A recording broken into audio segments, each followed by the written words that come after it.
You find the prices of items are drastically increasing? Well, in this video, I'm going to be speaking about 3 points regarding price gouging. Stay tuned.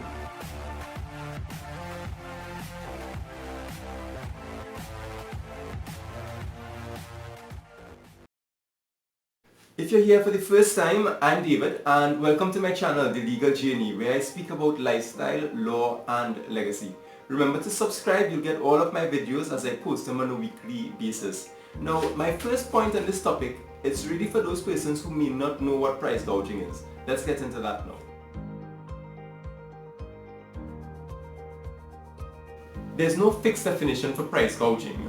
Usually it's defined as the raising of prices to an unfairly high level for goods and services during periods of emergencies, such as natural disasters. We have earthquakes, hurricanes, or even during periods of pandemics. Now, some countries use different terms such as unconscionable price hikes, or they may say that there's a disparity in the prices. Some countries, they have it on specific items such as food and healthcare and construction materials. It's against their laws to price gouge on those items in periods of emergencies. Unlike other countries like ours in Trinidad and Tobago, where there are no laws that makes price gouging illegal. I want to hear from you. Does your country have any laws that makes price gouging illegal?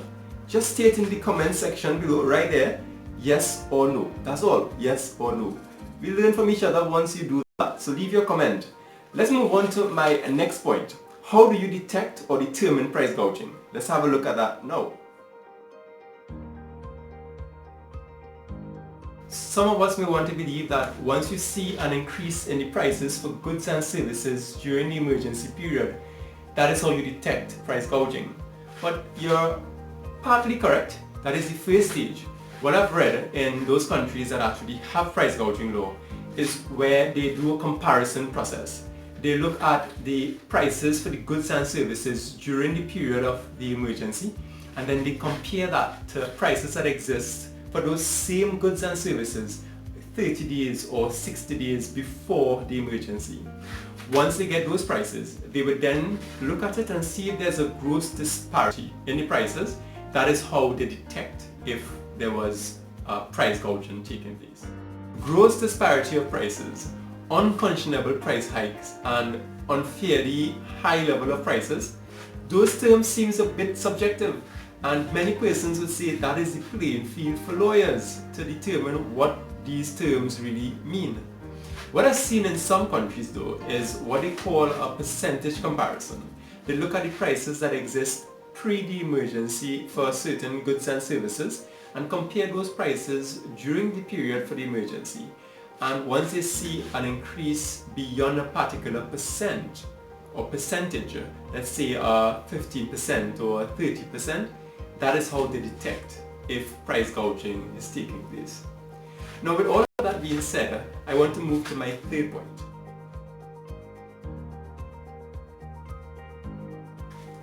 You've made it to my last point. Are price gouging laws necessary? Some persons believe that price gouging is done out of need, and others believe it's done out of greed.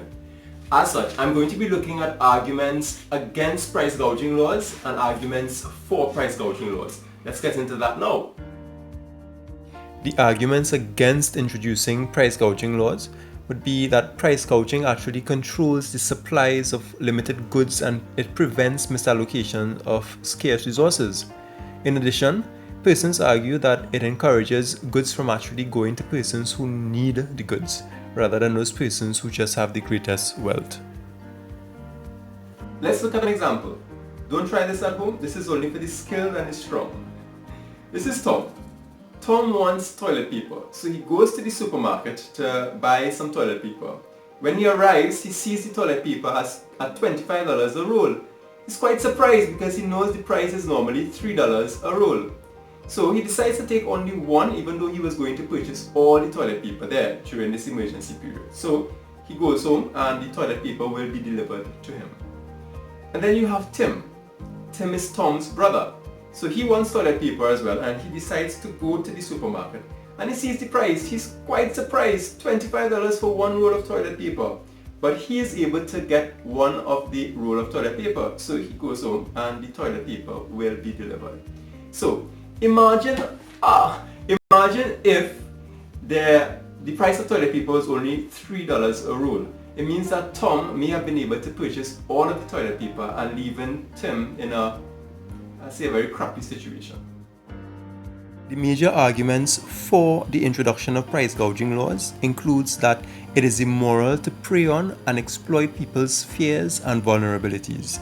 And while it is acknowledged that prices may increase, the law is simply to regulate the excessive price increases that are not justifiable.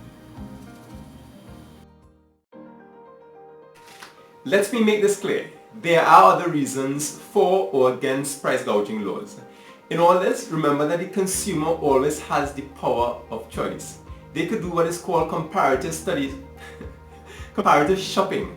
And if they find that the prices of an item is unreasonable in one place, they could always go to another place to do the same shopping. Comparative shopping. But you know this channel is all about being fair and reasonable, so we can't forget our business owners. So for them to protect themselves against allegations of price gouging, they would need to keep proper records of pricing history as well as input costs to justify any increase in prices during periods of emergency. So really, is price gouging good or is it bad? Is it done out of need or is it done out of greed? Just leave your response in the comment section below and I will reply to your messages. Hear this, we've come to the end of our next journey and I want to thank you for remaining here. If you haven't looked at my other videos, I invite you to do that as well as to subscribe and give me a like if you enjoy the content of this video. I'll see you in my next video.